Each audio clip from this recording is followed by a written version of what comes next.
গতকাল আপনারা জানেন যে পরপর হামলার ঘটনা ঘটেছিল গোঘাটে। বিজেপি প্রার্থীর গাড়ির ওপরে হামলার অভিযোগ সামনে আসে এবং তারপর তৃণমূল সাংসদের গাড়িতে ভাঙচুর চালানো হয়। পরপর হামলার পর গোঘাট এখন থমথমে হয়ে রয়েছে।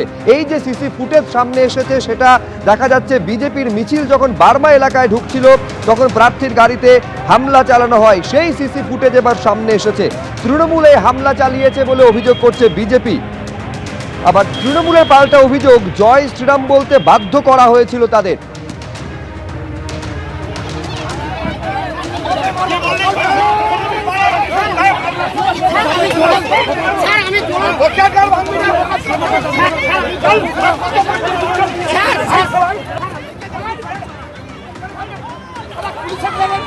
গতকালকে আপনারা জানেন যে একেবারে রীতিমতো রণক্ষেত্রের পরিস্থিতি তৈরি হয়েছিল তৃণমূল এবং বিজেপি সংঘর্ষে গোঘাট এলাকায়। আর তারই সিসি ফুটেজ এবার সামনে এসেছে, যেখানে দেখা যাচ্ছে বিজেপি প্রার্থীর একেবারে প্রচারের সময় হামলা চালানো হয়। সরাসরি তৃণমূলে হামলা চালিয়েছে বলে অভিযোগ করেছে বিজেপি। পরপর দুটি ঘটনা, প্রথমটা বিজেপির প্রচার মিছিলে হামলা, দ্বিতীয় ঘটনা তৃণমূলের সাংসদ মিতালি বাগের ওপরে হামলার ঘটনা। আর এই দুই ঘটনার জেরে গোঘাটের একটা বড় অংশ এখনও থমথমে।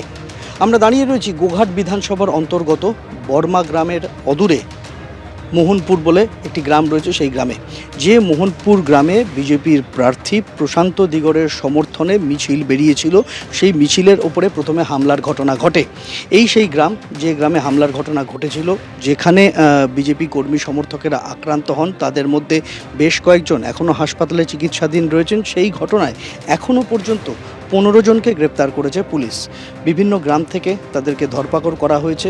আর এই ধরপাকড়ের ভয়ে গ্রামের মানুষজন আতঙ্কে রয়েছেন। গ্রাম এই মুহূর্তে শুনশান, ফাঁকা। আমরা দেখতে পাচ্ছি যে গ্রামের সিংহভাগ বাড়ির দরজা বন্ধ রয়েছে। অনেকেই ঘর ছাড়া রয়েছেন আতঙ্কে। ধরপাকড়ের ভয় মূলত 15 জনকে গ্রেপ্তার করা হয়েছে এখনও পর্যন্ত পুলিশ সূত্রে খবর। যে 15 জনকে গ্রেপ্তার করা হয়েছে তাদের বেশিরভাগই তৃণমূল কংগ্রেসের কর্মী সমর্থক।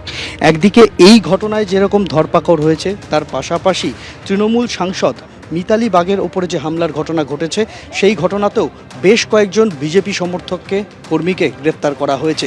এলাকায় মহিলারা বাড়িতে রয়েছেন, পুরুষদের অনেকেই এলাকা ছাড়া রয়েছেন বলছেন স্থানীয় মানুষজন। তার কারণ পুলিশের ধরপাকড়ের ভয়। ঘটনার সূত্রপাত বিজেপির একটি প্রচার মিছিল যেটা এই গ্রামে প্রবেশ করেছিল এবং সেই মিছিল থেকে কিছু উস্কানিমূলক মন্তব্য করা হয় বলে দাবি করছেন, অভিযোগ করছেন গ্রামবাসীদের একাংশ। এবং তারপরই সেই মিছিলের ওপরে হামলার ঘটনা ঘটে, যার জের পরবর্তীতে সাংসদ মিতালি বাগের ওপরে হামলার ঘটনা এখনও পর্যন্ত সেরকমটাই সামনে আসছে। বিশ্বজিৎ সাহার সঙ্গে সন্দীপ সরকার, এবিপি আনন্দ, গোঘাট, হুগলি। যাদেরকে গোঘাট থানার পুলিশ গ্রেপ্তার করেছে তারা সাধারণ কার্যকর্তা, তারা ওই ঘটনায় ছিলই না।